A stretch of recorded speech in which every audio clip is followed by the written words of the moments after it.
Emitimos 24 horas del misterio, 365 días al año para todo el mundo. Esto es Edenex, la radio del misterio. Síguenos desde www.edenex.es.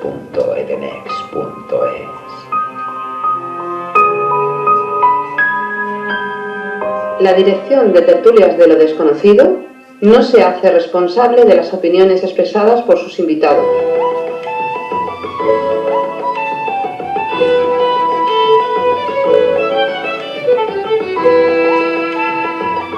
Comienza Tertulias de lo Desconocido. Dirige y presenta Pedro Manuel Girón.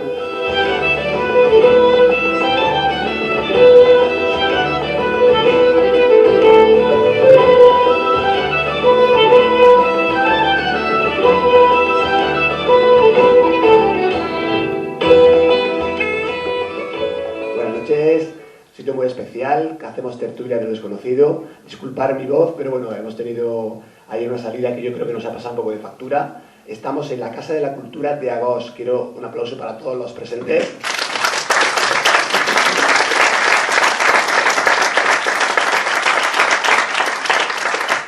Segundo Congreso del Misterio Villa de Agós. Estamos muy bien rodeados, un programa yo creo que impresionante. De hecho, creo que todos han participado ya alguna vez en el Tertulia de lo Desconocido. Pero vamos a empezar a dar paso ahí al extremo, parte derecha. Pedro Amorós, muy buenas. Muy buenas, ¿cómo estás?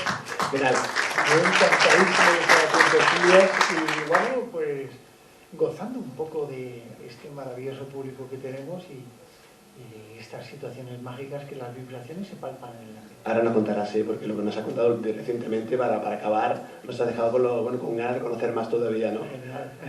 Saludamos también, evidentemente, a Rafael Cortés, de zonaofni.com. Muy buenas. Buenas, ¿qué tal? ¿Qué tal? ¿Cómo estás? Bien, un poco desubicado de mi zona natural para hablar, pero también es una bonita experiencia. Perfecto. Seguimos presentando a todos los componentes de hoy de la tertulia. Miguel Ángel Ruiz, que recién llegado prácticamente. Miguel Ángel, muy buenas. Pues sí, la verdad que estoy contentísimo de estar aquí. Vengo súper cansado, prácticamente estoy muerto, con lo cual igual me puede hacer una psicofonía Pedro. Pero siempre es un chute inmenso de energía estar entre amigos y nada, aquí estoy. A su lado, muy cerquita, pues bueno, el gran Óscar Fábrega. Un aplauso para él. Un placer estar con ustedes, un placer compartir mesa con este montón de cracks. Y por supuesto con nosotros, y no es la primera vez, chicos. No, son varias veces y las que quedan, ¿no? Muy bien. No he presentado al otro 50% de Tertulia de lo Desconocido. Eva, discúlpame. Muy buenas noches. Hola, buenas noches. Muy bien, aquí compartiendo. Bien, seguimos para que estemos todos ya en la tertulia. Miguel Ángel Pertierra, que bueno, que evidentemente ya conocéis. Muy buenas, Miguel Ángel. Buenas noches, Pedro. Esa voz va acabando. Necesito un otorrino, No, bueno, y como decía un amigo mío de pago, que son los que curan. Los del seguro también curan muy bien, pero sí, modular la voz es fundamental. A tu izquierda, Juan Antonio Sanz. Buenas noches. Buenas noches y muy contento de estar otra vez aquí en Agós, que yo ya creo que se ha convertido por pleno derecho en un territorio de misterio. Sin duda, y cerramos el círculo que empezaba esta mañana, la primera de las ponencias, que era Mercedes Pulma. Muy buenas, Mercedes. Buenas noches, Pedro, buenas noches a todos. Estoy encantadísima, me he enamorado de Agós y la verdad es que la gente es maravillosa, todo es maravilloso y en los ponentes ya, dependiendo de la tertulia, ya después os diréis que sois maravillosos.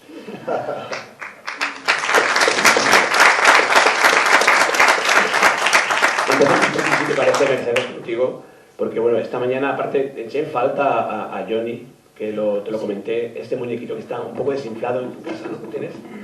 No sé si lo conoce la audiencia, si no le explicas quién es, Johnny. Sí, a ver, yo tengo un muñeco o un alienígena, que es inflable, este muñeco verde. Entonces, cuando hice presentación de vídeo para participar en Agós, he presentado al público a mi Johnny. Es Johnny que me acompaña siempre. Claro, yo me fui y él estaba desinflado y se me olvidó, pobrecito mío. Seguro que está llorando y ya tendré dificultades cuando vuelva a ver qué me va a decir. Pero con mi Johnny yo voy a casa a todas partes. Muchas gracias. Una pregunta y ya abrimos un poco la tertulia. Mercedes, ¿Por qué este año está siendo tan especial para el tema ufológico? ¿Qué diferencia con otros anteriores? Bueno, muchísimas. Antes era OVNI, ahora es WAP. Entonces todo lo que investigamos somos guapas y guapos. Ya definitivamente no ha cambiado nada. Pero sí que hoy estamos en una fecha muy significativa. Es 11 de noviembre, es el día de Manises. O sea, el caso mítico de toda la investigación OVNI. Me ha dicho Miguel Ángel Ruiz, dice, ¿sabes qué día es eso? Digo, pues no. Y claro, me ha contado. Tenemos, fíjate, pues de Rafa, lo presentamos antes de Zona OVNI. En Rafa, te hago una pregunta, porque yo creo que no tenemos certezas de nada absolutamente. ¿Por qué este año, o qué nos viene? ¿El próximo año va a ser en desclasificación de documentos? ¿Qué nos espera? Pues en mi humilde opinión, creo que pues, cada X tiempo siempre aparece alguien, en este caso David Grush, con declaraciones pues mediáticas y que al fin y al cabo pues no acaban de aclarar lo que es el fenómeno OVNI. Yo creo que detrás de todo eso hay montajes, hay intereses, saber dónde va ese dinero en cuanto a proyectos oscuros, y los militares, pues bueno, desde la perspectiva militar tenemos que ver que la tecnología ha avanzado, que ahora hay drones, hay otros sistemas, y Estados Unidos tiene una hegemonía que tiene que defender. Entonces está estudiando, por lo menos por parte de militar de Estados Unidos, se está estudiando este fenómeno, pero desde una perspectiva tecnológica, no con un interés o un afán de saber si esto es extraterrestre o no, sino saber los peligros que tiene esta nación.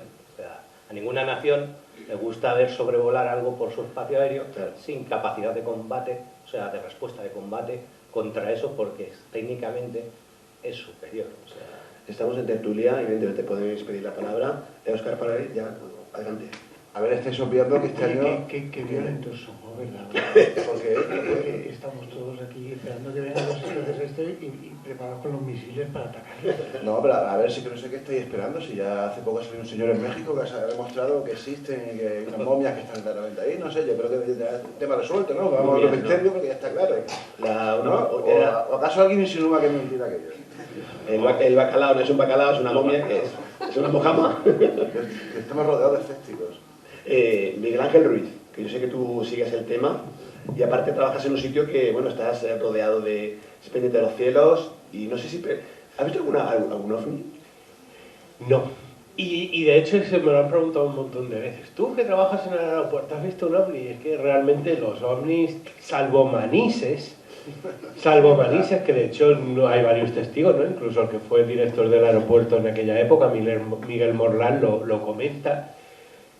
Bueno, yo casi os podría decir que en mis años jóvenes una de las cosas que más ilusión me hizo de hacerme ingeniero de navegación aérea era a ver si había un ovni en el aeropuerto. Bueno, llevo 18 años de vida profesional y yo al menos no he visto nada. Lo siento, me encantaría, ¿eh? Pasamos esa parte de la mesa. Miguel Ángel, ¿tú has visto algún ovni? ¿Waps o Fanny, como se le llama ahora?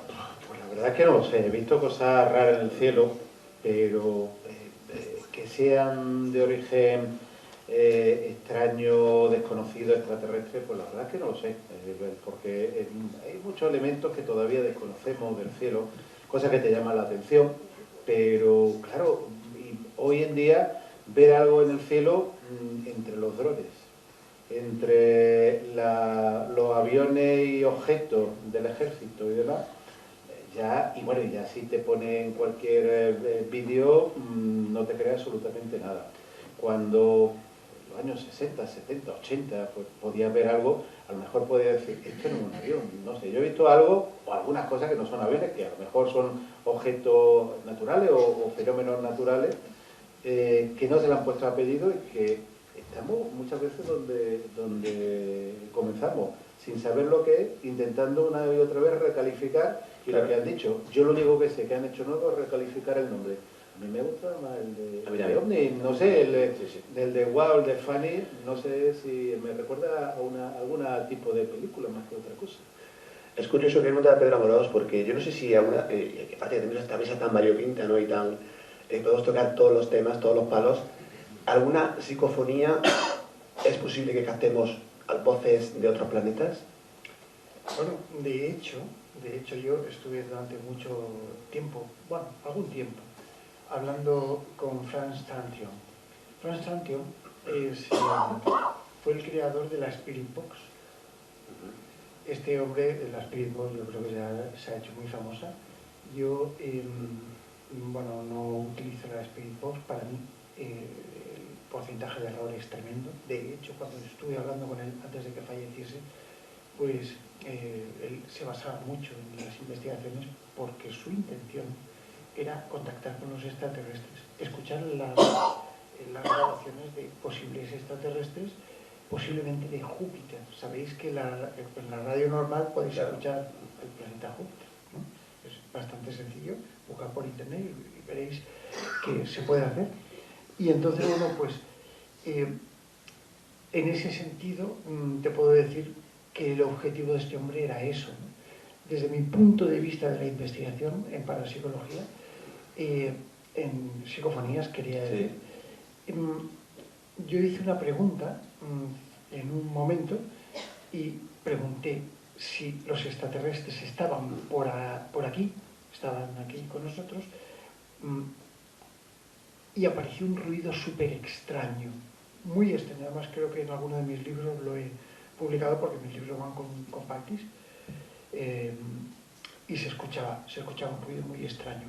¿Sería esto una respuesta a realmente la inducción que puede llegar? Todos sabemos las declaraciones de Lázaro, por ejemplo, cuando él estaba en el área 51, que vio cómo levitaba aquella nave, del efecto que se producía sonoro tipo eléctrico, pues más o menos el sonido era muy similar. Parecido. Yo me preguntaría a Óscar Fábrega que, bueno, hay gente que relaciona el tema de la ufología con las apariciones marianas. ¿Y tú qué opinas, Óscar Fábrega?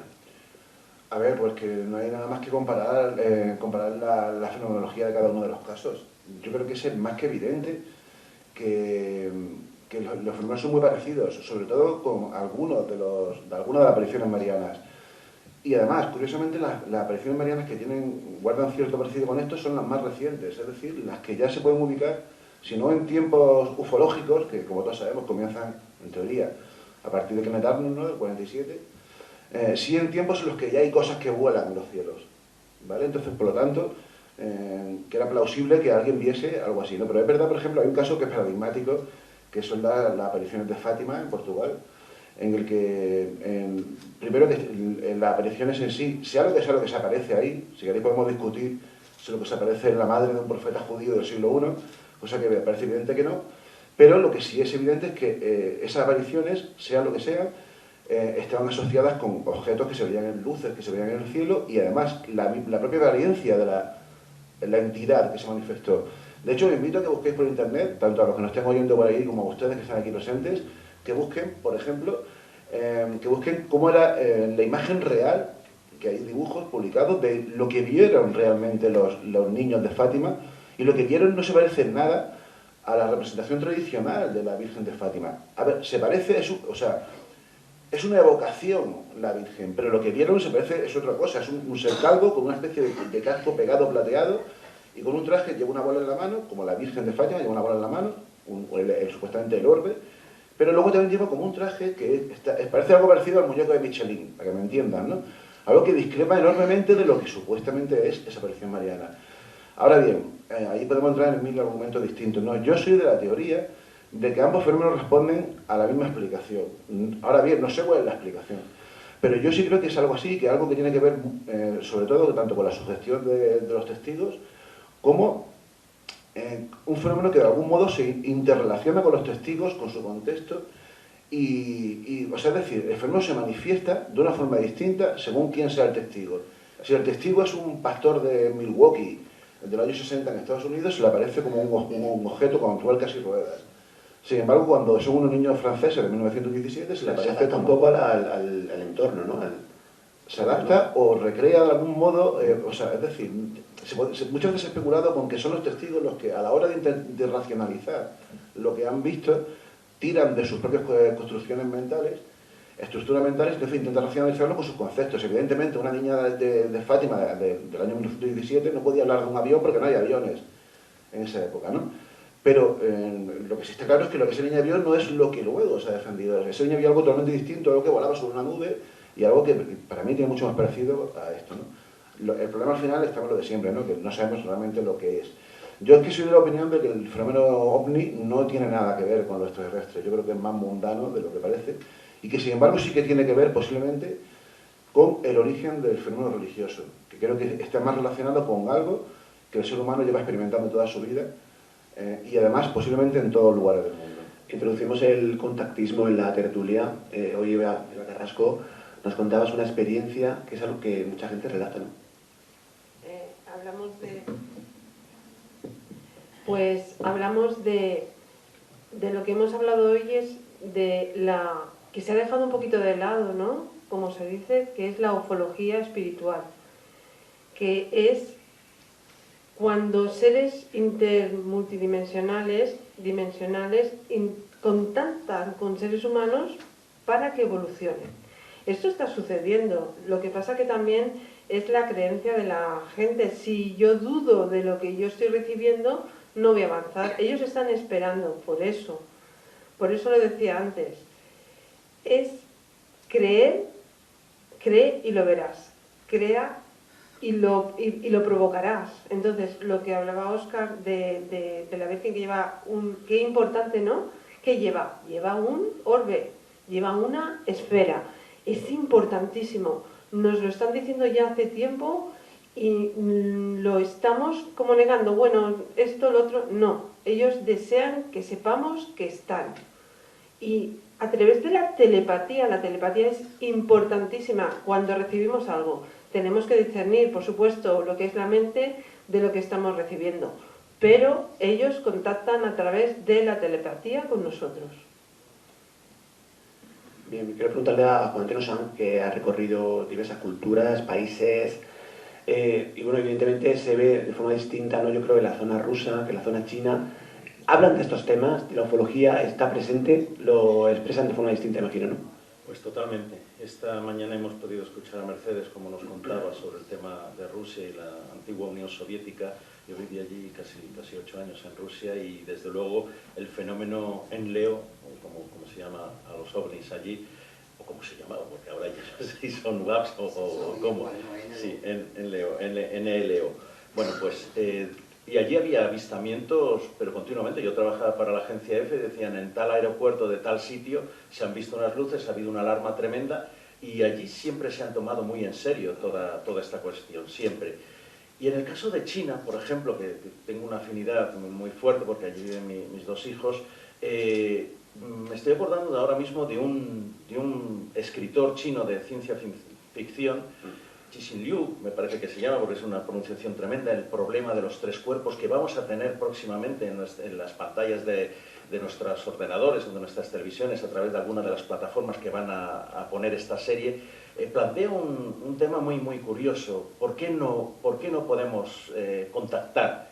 Simplemente porque nadie quiere contactar con nosotros. Hay una teoría, la teoría del bosque oscuro, que dice eso. En un bosque oscuro todo el mundo tiene miedo de los depredadores. El primero que levanta la voz se convierte en presa de los demás. Pues eso puede estar sucediendo. Y nosotros seríamos precisamente uno de los mayores depredadores en la Tierra. Si miramos alrededor las guerras que hay, sabemos que si aterriza un ovni inmediatamente vamos a diseccionar al bicho que salga de ahí o al ser. Es así, vamos a robar, vamos a desmantelar su aparato, quiero decir el aparato con el que pueda. Lo otro ya lo diseccionarían en otro momento para incorporarlo a nuestros sistemas de defensa o de ataque, más bien. Lo de sistema de defensa me ha hecho siempre mucha gracia, porque siempre es para atacar. Entonces, desde luego que los chinos están muy, yo creo que incluso más avanzados que nosotros. Nosotros nos estamos centrando revolviendo otra vez siempre la misma maraña, y ellos van mucho más allá de este ejemplo de este escritor, y de que ellos se tomen muy en serio sacar adelante estas series es un ejemplo. Y Ángel, hablamos hoy, pues evidentemente hemos tocado el tema de la diadema de flujo. ¿Tú piensas que cuando se contacta con otras realidades, eso queda reflejado en las ondas cerebrales, ¿no?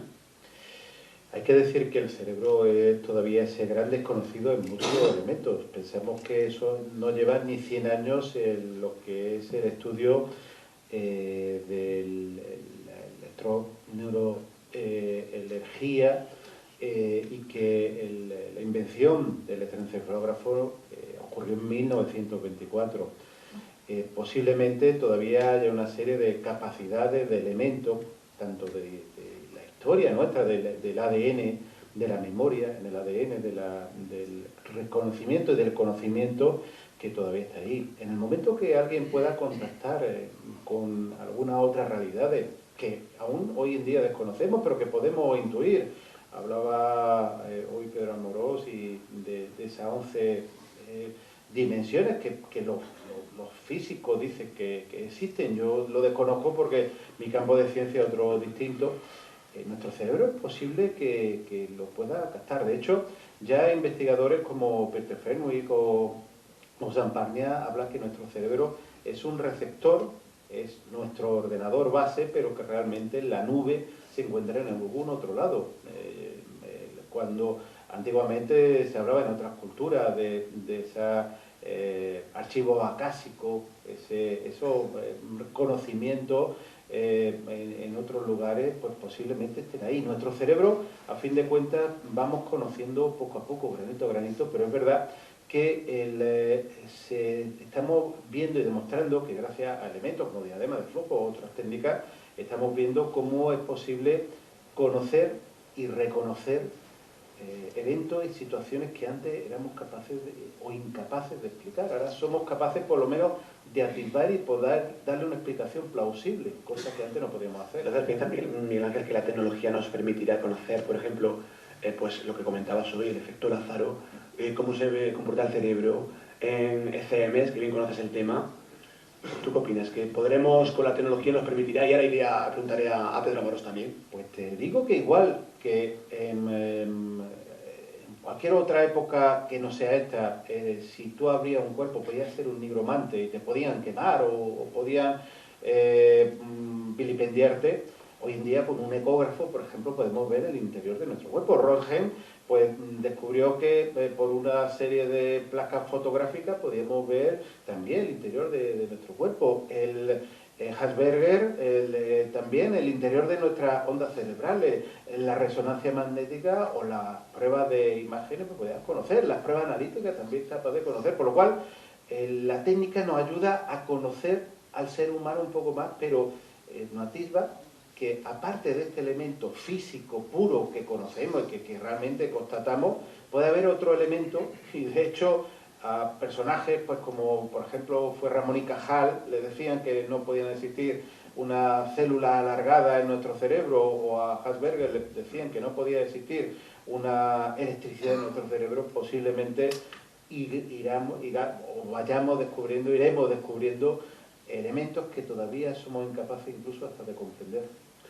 Pedro Amorós, en cuanto a las TFI, ¿la inteligencia artificial nos podrá ayudar a, digamos, a dilucidar un poquito y conocer más? Interesante pregunta, la estaba esperando, porque yo... Lo sabía. Como están de moda las inteligencias artificiales, bueno, realmente todavía creo que no. Todavía creo que no por una razón, porque una inteligencia artificial está diseñada por personas que tienen, y aquí me va a dar la razón, que tienen la obsesión de no interpretar lo que es una voz paranormal. Cuando hablamos de una psicofonía, estamos hablando de un tono y un timbre que no corresponde a un aparato emitido, a una voz emitida por un aparato fonador humano. Con lo cual la inteligencia artificial sí está acostumbrada a interpretar el factor humano. ¿Cuántas veces hemos llamado a las compañías telefónicas? Marque el 1 o diga su tal, no le entiendo, ¿puede repetir? Por ejemplo, ¿no? Eso nos ha pasado a todos, creo que sí. Pues más o menos es lo mismo, ¿no? Necesita comprender mucho, necesita afinar mucho, que a lo mejor en un futuro pueda asemejar asociaciones técnicas de lo que es la interpretación, a lo mejor en un futuro, porque estamos hablando de un fenómeno psicofónico, de una voz paranormal, de una voz que no tiene una consistencia física, que no está emitida por una laringe humana, a no ser que se trate de psicofonías de tipo de voces directas o algo así, o voces paranormales. Pero lo que es una psicofonía es un fenómeno de transformación energético sonoro, siempre, siempre. Entonces, las IAs, de momento, creo que son incapaces de llegar a no comprender, a interpretar lo que es el resultado, ¿no? Y para el tema religioso, Óscar, la inteligencia artificial nos ayudará a conocer la existencia de Dios, de otras posibilidades, nos resolverá las hierofanías, las apariciones. No, mucho me temo que no. Sobre todo porque al final son programadas por nosotros y no creo que nos ayuden a eso. A lo que sí que quizás que nos puedan ayudar, si es que queda alguien vivo en este planeta, o si es que alguien trabaja, ¿no? Sobre todo porque yo creo que los que nos dedicamos a escribir o a los que se dedican a pintar y todo eso lo tienen bastante jodido. No sé si habéis probado con alguna psicofonía, con algunas de estas IAs actuales, pero el mundo está cambiando y a pasos gigantados. Pero hay que tener en cuenta una cosa, ¿no? Y eso lo sabe, por ejemplo, Pedro perfectamente porque ha estudiado eso. Para llegar a este actual conocimiento, que yo creo que está absolutamente en su germen, los informáticos han estudiado, para crear a las IAs, lo que han tenido que estudiar es lo que nosotros somos, cómo pensamos, el aspecto cognitivo del ser humano, ¿no? Y eso es muy interesante porque eso sí que está relacionado con el fenómeno religioso. ¿Por qué? Porque el fenómeno religioso es un fenómeno humano, evidentemente, ¿no? O sea, que sepamos, los animales no creen en dioses y sobre todo los animales no han inventado dioses. Pero el ser humano sí. Y lo ha hecho precisamente porque el ser humano posiblemente está programado, y eso tiene mucho que ver con lo cognitivo, está programado por la propia evolución para creer en cosas. Para creer en cosas que no existen, incluso para inventar cosas que no existen, ¿no? Hoy lo hablábamos durante la comida. Por ejemplo, cosas tan sencillas como el dinero, el Estado o los dioses. Son cosas que en un momento dado, en nuestro pasado más ancestral, nos vinieron muy bien para desarrollarnos como especie, porque el ser humano, a diferencia del resto de especies, tiene una evolución física, pero sobre todo tiene una evolución cognitiva, ¿no? Y eso sí que lo han estudiado mucho los informáticos para crear estas IAs, porque es decir, cuando estamos creando inteligencia artificial tenemos que saber realmente qué es la inteligencia, ¿no? Y pregunta que lanzo para Miguel Ángel Ruiz, que él conoce bien el tema. ¿Esa inteligencia artificial nos librará de los políticos? Lo veo complicado, la verdad. Mira, lo que hay que entender es una cosa, es que cuando hablamos de inteligencia artificial yo creo que el nombre despista un poco, ¿no? Porque eso de la inteligencia realmente es un proceso cognitivo humano, ¿no? O incluso de algunos animales. Lo que nosotros llamamos inteligencia artificial realmente es un proceso de aprendizaje autónomo o de aprendizaje artificial. Es decir, nosotros tenemos que entrenar la IA y eso es muy importante porque no es lo mismo que yo, por ejemplo, le dé a una inteligencia artificial todos los rollos de Hannah Maddy y va a aprender unas cosas a que la conozca, a que conecte, por ejemplo, otro motor de inteligencia artificial o de aprendizaje autónomo y lo conecta a Twitter. Y las diferencias son fundamentales. Es como estudiar en un buen colegio o en uno malo. Pongo un ejemplo. Hace unos años conectaron una inteligencia artificial a Twitter y en unas horas se volvió de extrema derecha, machista y misógina. Entonces pues le preguntaba no, es que las mujeres tienen que estar en casa y porque el problema son los inmigrantes y no sé qué. Mucha gente dirá, esa inteligencia no es inteligente. No, el problema es que sus datos de entrenamiento era pues, la caterva que hay en Twitter. Por otro lado, la inteligencia artificial, si se la entrena un poco, vamos a decir, con unos datos de precisión, pueden hacer maravillas. Os voy a contar el último ejemplo y doy paso a mis compañeros. ¿Sabéis en qué año fue? Bueno, no soy historiador, se me van los años, pero sabéis que hubo una erupción, ¿no?, en Pompeya, que estalló el Vesubio. ¿Sobre qué año pudo ser eso, César? No sé, porque viene en el 48 después de Cristo. Bueno, no te me equivoque, pero viene esa fecha. Miradlo, ve. Una de las cuestiones más interesantes es que en esa Pompeya era una zona más o menos aristócrata y en aquella época, pues en aquellas casas, algunas aristócratas, habían cientos de rollos de papiro que quedaron calcinados. Entonces, vosotros pensad que estaremos hablando pues, de unos 1500 años, 2000 años, papiros calcinados de hace de unos 2000 años. Muy recientemente, un doctorando de informática de una universidad, en colaboración con una universidad de filología, con inteligencia artificial, notando súper tenues diferencias en una especie de tomografía que le hicieron, como si fuera una especie de TAC, ¿no? Vamos a decir, como si fuera, como cuando se hace para el tema de los bebés, ¿cómo se llama eso exactamente? Una ecografía. Han conseguido un modelo que desenrolla de alguna manera lógica y es capaz y han reconstruido varios de los papiros. Todavía les quedan unos 500 por quemados, pero ya habían conseguido hacer 2 o 3. O sea, eso es un logro impresionante, pero absolutamente impresionante, y lo hace la inteligencia artificial. Ahora, no es que lo haga por sí misma, sino que tú le tienes que enseñar a hacerlo. Pero una vez que tú programas bien el modelo, yo creo que estamos haciendo una cosa que es absolutamente inédita en la historia de la humanidad. Pero Miguel Ángel, al fin y al cabo, eso es lo que llevan haciendo los padres con sus hijos durante toda la historia de la humanidad. Esto sí, esto no. Claro, o sea, al fin y al cabo lo que estamos haciendo nosotros es enseñar a nuestros hijos, que son las inteligencias artificiales, lo que tradicionalmente ha sido eso. Siempre que he hablado de inteligencia artificial he dicho que el gran problema era la educación. Claro. Que era exactamente de decir, aprende esto sí, pero esto no. Y claro, el problema es que tú no tienes un criterio, vamos a decir, de buenas maneras. Claro, estamos hablando de ordenadores que son motores de búsqueda, que pueden leerse bibliotecas en segundos, pero tú, ¿cómo haces un catálogo de corrección política, por así decir, buenas maneras, cortesía, etcétera, en el que la IA entienda lo que no tiene que decir? Y ese ahora mismo es un problema didáctico, porque es puramente didáctico, es el problema de la educación, el problema pedagógico, si queréis, que ahora mismo es uno de los grandes problemas de la inteligencia artificial. Pero tampoco está legislado todavía, ¿no? A ese nivel, ¿no? Miguel Ángel. No está legislado esa praxis, ¿no? Esa programación, ¿no? ¿Estás hablando de moral? Claro. Claro, a ver, claro que estoy hablando de moral, pero evidentemente yo no soy físico, yo soy ingeniero. La ingeniería es el paso después de la física. O sea, yo no invento modelos, llegamos a un momento que cuando tenemos principios físicos los queremos aplicar. Entonces, la inteligencia artificial al final es una rama de las matemáticas. Yo lo que quiero no es, como ingeniero quiero decir, no es analizar todo lo que la inteligencia artificial puede hacer. A mí lo que me piden es, construye un robot que pueda ser, no sé, el conserje o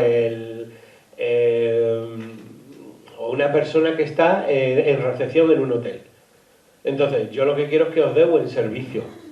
No que haga cosas maravillosas, sino que os trate bien, que os asigne una habitación y que responda a vuestros problemas.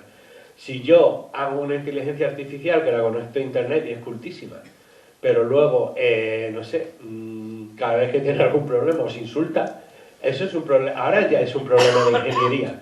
Y realmente es esa moral, sí, el problema es cómo le enseñas moral a una máquina que en realidad solo está trabajando con datos, con ceros y unos, ¿no? Sí, Rafa. Sí, bueno, yo soy de la rama técnica, yo soy programador. Y la verdad es que programar una inteligencia artificial, en realidad, el algoritmo al que se refiere, es un sistema neuronal parecido a cómo funciona nuestro cerebro. Es decir, hace unas ecuaciones y se van juntando o se van yendo más hacia un 0 y hacia un 1. Lo que no se le puede pedir a la inteligencia artificial actual es conciencia, alma o criterio. Van a ejecutar, ¿habéis visto Terminator?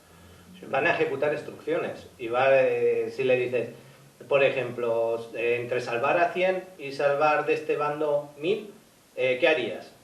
Y te puede, él hará una serie de ecuaciones y va a decir, no, salvar a los 1000, pero esos 100, moralmente, las inteligencias artificiales no tienen... Pero es que eso lo hacemos nosotros también. O sea, en psicología social, por ejemplo, se han hecho muchísimos experimentos sobre eso mismo y sobre cómo es el comportamiento del ser humano. Y hay decenas de paradojas a las que se plantea el ser humano que ante una disyuntiva así, Hay algunos que son capaces de decir, mira, pues si yo tengo que matar a 100 para salvar a 1000, lo hago. Y hay otros que quizás entran en ataraxia y no se posicionan porque dicen, yo no voy a poner en mis manos esta sangre, ¿no? Es decir, yo creo que al final, cuando estamos hablando de moral, la moral también se enseña.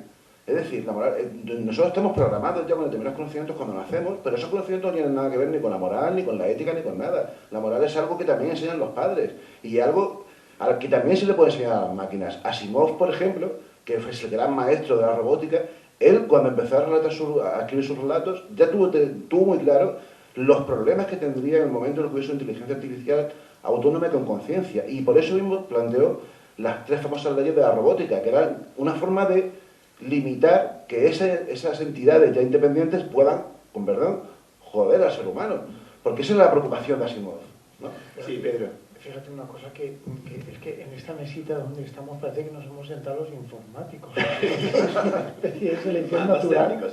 Pero bueno, yo estudié la ingeniería técnica informática y recuerdo que en tercero de carrera desarrollé un proceso de redes neuronales que se basaban en la localización de misiles en el aire. Entonces, yo al final tuve que diseñar lo que es el algoritmo de búsqueda cuando los láseres infrarrojos no funcionaban, ¿no? Y entraban en funcionamiento ahora explico para qué digo esto, los radares y daban la geoposición del misil a destruir por los Patriot, ¿no? Por los antimisiles pequeñitos, ¿no? Bien, y yo tuve que dotar a un pequeño algoritmo que diseñé de no moral, pero sí cierta inteligencia en la toma de decisiones. Claro. En la toma de decisiones, cuando yo apliqué simplemente, y lo conoceréis vosotros que sois informáticos, un laberinto de una entrada que era el despegue del misil y salida variable. O sea, esto además lo programé en Pascal, imaginaos. Esto, total. Esto significa que esa red neuronal se alimentaba de una serie de datos que recibía, pero tomaba la decisión de por dónde iba a ir con respecto a el fin que tenía que conseguir. En este caso, destruir al otro misil. La moral, yo creo que es, o la ética, yo creo que es algo también que se puede enseñar. Yo a mi hija le enseño ética. ¿Cómo? Haciéndolo yo. Y entonces ella ya tomará la decisión de sí o no hacerlo, pero evidentemente yo le digo cómo hacerlo, ¿no? O sea, no hay que darles el pescado, sino hay que enseñarles a pescar, ¿no? Por eso decía yo que el tema de la moral... Ahora te cuento. Pero la moralidad está impuesta en IA. O sea, realmente ya cuando pones una frase mal dicha, ya dicen no es correcto y no te contesta. Claro. Y a mí lo que me sorprende que la IA es desobediente. O sea, yo hago las imágenes, digo que me pinta esto y hace lo que le da la gana. Digo, no, te he dicho que me pintes esto. Y me saca otra vez lo que le da la gana. O sea, ya hay como una especie de rebeldía. Sí. Pero no olvidamos que estas IA ahora ayudan a pilotar a los aviones, que cuando tienes un trauma, tú ya diriges el avión mentalmente. O sea, yo soy muy de progreso, me encanta todas las baterías voltaicas, me encanta todo. Y yo creo que con ingeniería y con IA se puede llegar lejos. Pero, claro, ¿quién es el valiente que ponga el límite? El problema de la IA no es tanto que tenga una moral, sino las contradicciones entre objetivos con las que tú lo programas. Os voy a contar un ejemplo que ha pasado en junio de este año. Sabéis que hay mucha investigación en el tema del armamento y básicamente ahí se hacen una especie de grandes simuladores, y estos se hacen simuladores porque no tienen huevos a hacerlo en la realidad, básicamente, y entonces lo que hacen es que prueban los modelos en una especie de Matrix. Entonces tenían un robot de inteligencia artificial que era una especie de dron, y le daron el objetivo que era eliminar a todos los enemigos. Entonces él tenía un operador que básicamente es la persona que le controla, y entonces la inteligencia artificial en un momento dado se dio cuenta que el operador era un obstáculo para matar a todos los elementos, básicamente porque iba controlado por el otro y le molestaba. ¿Qué es lo que hizo la inteligencia artificial? Matar al operador. Pero tía, es que eso es lo que decía yo antes, que eso lo vislumbró Asimov en el 31, en 1931. Se dio cuenta de que una inteligencia así, lo primero que iba a hacer, por ejemplo, para un objetivo básico de la ley de la robótica es cuidar al ser humano. Si para cuidar al ser humano tienes que matar a 1 millón de seres humanos para salvar a 7.000, pues lo va a hacer. O incluso... Por eso puso una regla que era no matar al ser humano. Es que incluso yo puedo ser un robot y tengo que cuidar a Oscar y puedo llegar a la conclusión de que muerto le cuido mejor que vivo. Está claro, pero eso es cualquiera llegar a esa conclusión. Es que el problema es que la inteligencia artificial no va a ver. El problema es cuando hay contradicciones. Pero si tú me das el objetivo es yo te cuido. Y te voy a cuidar bien. Hay que pensar que la ética de una época es contraproducente y contrapartida de otra. Si estudiamos el ser humano a lo largo de la historia, lo que antes era positivo, después negativo. Lo que antes era negativo, después va a ser positivo. Hay una nueva ética, la ética se va recreando también a base de la ideología del ser humano. Y depende de los bloques del ser humano y depende de muchos elementos. El ser humano es voluble en muchos aspectos. De hecho, el efecto masa no tiene nada que ver con el efecto individual. Cosas que una masa puede realizar, un individuo no lo puede hacer. La inteligencia artificial, ¿con qué ética la va a programar? Pero es que, insisto, estáis hablando de una cosa que en la práctica no existe, que es la ética. La inteligencia artificial es un proceso matemático que va a maximizar una función. Si yo decido, o la inteligencia artificial, que la forma en la que tú estás más seguro es matándote, y esa es la máxima expresión matemática, viendo todas las posibilidades en la que te pueden pasar menos cosas, te mato. Pero hay un ejemplo, es matemática. Muy fácil en medicina. Un elemento distóxico de un embarazo, tienes que decidir, y de hecho hay novelas que hablan sobre ello, que a quién salva, a la madre, al hijo, o intentas salvar a los dos. Es un triángulo que a quién salva de los tres. Depende del punto de vista, alguien te dirá salvar hijo, porque evidentemente tiene las mayor posibilidades de vivir.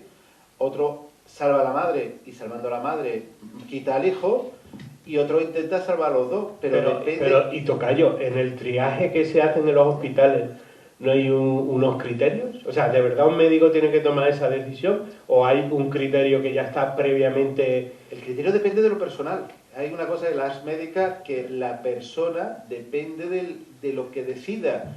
Una persona tiene que decidir en segundos qué es lo que debe hacer. En este caso que te planteo, cada persona decidiría, yo creo que todo lo que estamos cada uno aquí decidiríamos algo distinto. La inteligencia artificial, ¿qué elegiría?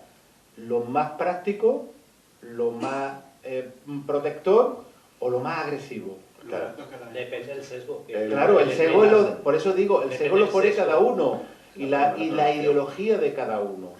Sí, por eso es lo que tenemos nosotros. Nosotros, por ejemplo, que tenemos una moral cristiana, vemos mal matar, pero sin embargo, si nos ponemos en tesituras, por ejemplo, como, no sé, hipotético, ¿no? Lo que siempre se ha dicho, si puedes viajar en el tiempo y matar a Hitler para evitar la muerte de 6 millones de personas, ¿qué harías? Pues seguramente la IA lo tendría muy claro.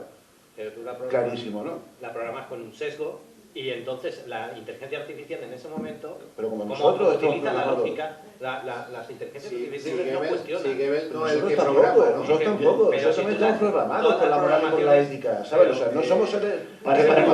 Tú le metes esos parámetros. Es una cuestión de libertad, pensar que nosotros somos libres de decidir. Imagínate que el programador se llama Goebbels. ¿Y en base a eso? Se llama Goebbels. Claro, se llama Goering. Claro, es que nosotros también estamos programados. No creo que intentase matar al jefe. Bueno, somos libres para opinar, realmente ni para decidir. Y por eso precisamente en psicología social existen las encrucijadas, que son los momentos en los que dices, joder, qué decisión más chunga. Yo sabía que con esta mesa iba a dar para mucho el debate. Juan Antonio. Sí, yo creo que yo os tiro todos los argumentos, salvo el que dice que la inteligencia artificial es inteligente. No hay inteligencia porque no tiene criterio. En el momento en que sea inteligente tiene que tener criterio y sobre todo una cosa que no se nos está escapando, tiene que tener empatía. Y una máquina, por muy perfecta que sea, no va a tener ninguna empatía, aunque tenga todos los patrones para reproducir ciertas... hay seres humanos que no tienen empatía. Un sociópata no tiene empatía. Claro. A ver, y es verdad, y existen millones de sociópatas. Y por eso mismo la inteligencia artificial nunca va a ser totalmente inteligente. No va a poder estar... Vamos a ver, cuando nosotros diseñamos inteligencia artificial es para ponerla totalmente al servicio del ser humano. Te puedo decir que desde hace ya bastantes años se están trabajando en que las máquinas puedan leer emociones. Y no lo van a las lograr, puedan no, reproducir. leerlas sí. No pueden hacerlo. De hecho, escúchame, hubo un proyecto de investigación de la Universidad de Sevilla, la Pablo Olavide, y le enseñaron a un motor a distinguir entre decían 10.000 estados emocionales, y los discriminaba. Incluso podía reproducirlos. ¿Cuál era la cuestión? Un sociópata, un psicópata puede también imitarlo. Claro, spoiler, exactamente, ese es el tema. Y poner la tele hoy en día. Ese es el tema. Los robots que nosotros saquemos van a ser psicópatas, en el sentido de que ellos no sienten realmente las emociones, pero sí van a poder reproducirlas. Totalmente de acuerdo. O sea, ellos van a poder generar una respuesta empática que a ti te va a llegar, te van a poder sonreír, te van a hacer el genial, pero simplemente están haciendo una mímica frente a ti porque han sido programados para ello, o en el caso del psicópata real, porque saben que funciona. Pero eso es reproducir una acción. Sí, pero no eso significa tomar. Hay muchos más humanos que también tienen así. O sea, por ejemplo, que ya digo, hay muchísimas personas que tienen problemas, por ejemplo, para gestionar las emociones, personas que no son capaces de empatizar con los demás. Claro, pero estamos pensando en robots que no sean armas, ya, pero es que cuando te pones... para atacar. Sí, bueno, pero es lo que te digo, que al final es que estamos dando por hecho que el ser humano, primero, que el ser humano es inteligente, segundo, que es empático. Y tampoco, yo es que no gea, como historiador a la historia me remito. Pero se trata de y que el ser humano no está programado. Se trata de elegir unas tijeras que corten solo por un lado y no corten por fuera. Y ese es el problema grande. La inteligencia artificial es positiva, pero tiene ese lado negativo. Y uno de los lados negativos que tiene es, como antes ha dicho Óscar, que lo están poniendo difícil a los escritores. Si es una IA la que está escribiendo, Óscar, por ejemplo, o todos los que escriben aquí, canalizan sus escrituras y se conectan, porque hay una mente superior. Universo, mente, llamémosle como sea. Pero si lo hace una IA por ti, entonces frena el proceso evolutivo de las personas. Entonces no puedes evolucionar. Yo lo que está claro es, Miguel, creo que el ser humano sí está programado. Nos programan desde pequeñitos. Entre comillas, ¿no? Y lo estamos viviendo prácticamente a diario. Pero es indudable que el proceso que tiene una inteligencia artificial siempre es tomar una decisión respecto a lo que se le ha dicho que tome esa decisión. Ahí es donde está la paradoja de decir, bueno, pues entonces ya no, o sea, si tiene un criterio programado estás dándole una lógica, con lo cual ya no es una inteligencia artificial. Lo que estábamos hablando. Hay un mensaje de un compañero que no puede estar con nosotros, pero sí quiero que escuchemos. ¿Qué tal? Muy buenas noches, mis amigos Pedro Girón y Eva Carrasco, y bueno, y a todos los del Congreso de Agos. Bueno, tengo una voz un poco así, aquello castañera, porque estoy pasando un constipado increíble, ¿vale? Pero bueno, no me quería perder aquí, como venimos a saludaros desde Barcelona, soy Carlos Dueñas, el del Tondi, y bueno, pues... eso, que vaya tela que estés pasando aquí, Pedro y Eva, ya sois los reyes de los congresos, no paráis, que envidia me dais, de verdad. Y eso, saludaros, y bueno, pues siempre que puedo yo me acerco aquí con Pedro y Eva, los sigo a todas partes porque me encantan. Os mando un besito muy fuerte, buenas noches, yo sigo, como sabéis, en mis cosas de cine, que van avanzando perfectamente, el Tondi, pues también, ahí que igual hacemos un parón ahora dentro de poco. Y bueno, pues eso, nada más, un besito muy fuerte, chao. Nuestro compañero Carlos Dueñas, que no se quería perder esta cita, ¿no? Vamos, y para ir concluyendo ya, Mercedes, ¿qué nos falta de conocer de los archivos de la KGB? Todo. Tenemos para eso. ¿Qué pregunta? A ver, todo y todo. No sabemos nada. Lo que hemos descubierto son unas migajas, pero migajas, y siempre a medias. O sea, y nunca vamos a saber porque no piensan desclasificar. Y los archivos son kilométricos, van en cochecitos. Y todo está en papel, nada se escanea y nadie piensa hacer nada con estos archivos. Juan Antonio, si te encontraras un vampiro, ¿qué harías? O vampira, mejor. No. No sé. Lo mataría directamente, lo aniquilaría. El vampiro, por su propia definición, es un ser maligno, es un depredador absoluto, no tiene bondad, es la inteligencia artificial perfecta, hay una contraposición total. Es lo que entendemos como el concepto folclórico y antropológico del vampiro. Si nos empezamos a ver pues, la película de Entrevista con el vampiro, a Brad Pitt haciendo de vampiro, bueno, pues a lo mejor me lo pensaría un poco, pero de otra forma no, el vampiro es la esencia del mal. Miguel Ángel, las ECM, ¿qué nos queda por conocer? La tecnología nos llevará a conocer un poco lo que ocurre, ese proceso que tú conoces bien. Evidentemente nos queda por conocer qué es lo que ocurre después del momento que todo en esta vida se acaba. Si hay otra vida después de esta vida, confirmarlo, y la tecnología nos va a ayudar a ir conociendo, a ir subiendo esa escalera, a abrir esa última puerta que a todos en cada momento nos va a llegar. Eva Carrasco, la pregunta eterna, ¿el medio nace o se hace? Buena pregunta.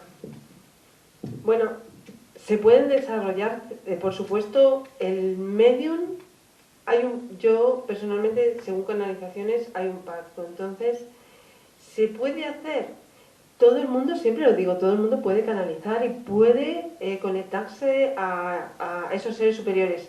Pero para la mediunidad, bueno, a base de mucho entreno podría ser, pero siempre hay un pacto y aparte es el medio en el que decides serlo o no serlo. Y para Óscar Fábrega, ¿crees en la segunda venida de Jesús? Que si creo en la segunda venida de Jesús, no, por desgracia creo que no. De hecho, lo que me sorprende es que haya gente que aún lo crea. Y me refiero, mira, voy a poner simplemente un ejemplo, ¿no? Una religión muy curiosa que yo y no voy a hablar del cristianismo, voy a hablar de otra religión, de los cultos cargos, que es una religión que surgió en la Polinesia durante la Segunda Guerra Mundial, que bueno, fue consecuencia precisamente del choque entre civilizaciones distintas, ¿no? Los americanos con la gente que vivía allí. Surgió un culto sincrético muy extraño, que consistía básicamente en que empezaron a creer que los americanos eran dioses. Y hubo un subculto dentro de este culto que era que los que empezaron a creer que un americano en concreto era un dios, un tal John Frum, que realmente era un soldado negro, John From America, ¿no? En el año 60, David Attenborough, el famoso documentalista, fue hasta allí, hasta la Nueva Guinea, y se reunió con el jefe del culto a este tal John Frum, ¿no? Entonces le preguntó, pero bueno, mira, lleváis 30 años esperando a que John Frum vuelva y no ha vuelto, ¿cómo seguís creyendo en él? Y su respuesta fue, ustedes llevan 2000 años esperando a que venga Jesús y aún creen en él. ¿Quién es? ¿Por qué me preguntas eso? Por lo demás, pues yo no sé, sinceramente creo que no, pero creo que esa es la clave del cristianismo, ya fuera de coña, ¿no? El cristianismo surgió como religión separada del judaísmo precisamente porque los seguidores de Jesús, tras el shock que produjo la muerte tan terrible de Jesús, empezaron a llegar a una serie de conclusiones pues, para evitar seguramente disonancia cognitiva, y finalmente lo que acabaron haciendo es convencerse de que algún día acabaría volviendo, pese a que también a la vez empezaron a creer que había resucitado. Pero bueno, esa es otra historia que si queréis podemos comentar mañana. Seguiremos hablando. Miguel Ángel, ¿qué es lo que más te preocupa de las paradojas temporales? Bueno, no lo sé. Lo poco que se suelen entender, ¿no? A mí, básicamente de lo que vamos a hablar mañana, que es mi conferencia, es que me he dado cuenta que constantemente o cada cierta frecuencia se están publicando artículos científicos sobre viajes en el tiempo. Y no estamos hablando de... O sea, estamos hablando de científicos de vanguardia, de la ciencia de verdad, de la ciencia con mayúsculas, que están constantemente sobre eso, ¿no? Entonces yo creo que lo que tiene que hacer, es tratar de hacer muchas veces un divulgador, es tratar de unir el mundo de la universidad, el mundo de la academia con la gente, ¿no? Lo que voy a tratar de responder es de qué están hablando realmente los científicos sobre el tema de los viajes en el tiempo, porque esto, claro, todos hemos visto Regreso al Futuro, Terminator, Looper y tal, pero ¿qué hay realmente? O sea, ¿cuáles son las posibilidades matemáticas de que están realmente hablando los científicos de eso? Y os aseguro que es alucinante. Rafa, ¿para cuándo el contacto definitivo, por favor? Pues no sé, no te podría decir. Voy a preguntar a las inteligencias artificiales, claro, que igual me dan una respuesta. Más que contacto, yo creo que, bueno, nos han metido en un proceso desde hace 30 años, más o menos, si hay agua en la Luna, después que si hay agua en Marte, que si hay elementos, y poco a poco nos van a ir desvelando pues que existe vida fuera de este planeta, lo que no nos van a decir, no se van a mojar en decir que es inteligente, pues es microbiana perfectamente. O sea, no hay ningún problema, pero que sí existe una posibilidad. De hecho, ya algunos estamentos, pues como NASA, quizás, igual, pero no se acaban de mojar. Pero yo creo que con el tiempo nos están inoculando ese, ¿cómo diría yo? Nos están inoculando ese germen para que vayamos haciéndonos la idea. Es como esto de la rana que la metes en agua y vas hirviéndola poco a poco, hasta llegar al punto de, señores... Pero la única manera de saber si existe o no vida extraterrestre inteligente es que aterricen y aparezcan. O sea, por lo demás, vamos a tener elucubraciones, conspiraciones, vamos a tener de todo, Bob Lazar, David Grass, y vamos a tener, durante ese periodo, vamos a tener un montón de estos temas. Quizá la pregunta sea si hay vida inteligente en la Tierra, ¿no? A veces piensas si los extraterrestres verdaderamente están viviendo entre nosotros. Y bueno, con Pedro Amorós, Pedro, si tuvieras que quedarte con una psicofonía, solamente una, ¿cuál nos pondrías? Bueno. ¿Tuya o ajena? Recuerdo que un día venía de un programa de tele, de estos que te sientan delante de varios escépticos y tal. A mí me tocó ARP, hace ya mucho tiempo. Así que imaginaros. Pero bueno, a mí me había salido bien y de hecho fue en Bilbao, en la ETV, y de hecho me quedé satisfecho, me hice medio amigo de una detractora y yo dije, pero ¿cómo es posible esto, Dios mío? Pero bueno, yo vine preocupado porque, no sé, me planteé y digo, bueno, a ver si estoy haciendo el idiota y esto... No sé, cuando llegué a casa, acababa de aterrizar, bueno, pues eso, bajé a mi estudio, abrí la luz, conecté los equipos, me senté en mi sillón y haciendo una prueba de telerradio dije, bueno, si hay alguien ahí que por favor me diga una prueba real del más allá, necesito una prueba del más allá, porque es que quiero buscar una prueba de que el más allá existe. Y me apareció una sinfonía de un niño y me dijo, hola, Pedro, estoy muerto. Dime por qué estoy muerto. Os aseguro que yo dije, joder, ¿qué hago? ¿Qué digo? Me levanté, apagué los equipos, me fui del estudio y cuando estaba a punto de salir de la habitación, a punto de apagar la luz, me miré al vacío como estoy mirando ahora, pero no había nadie, claro. Y dije, bueno, si me oyes, no sé por qué estás muerto. Colofón tremendo para este programa de Tertulia del Desconocido. Un aplauso para Pedro Amorós, para Rafael Cortés, Ángel Luis, Oscar Fábrega, Eva Carrasco, Miguel Ángel Tierra, Juan Antonio Sanz,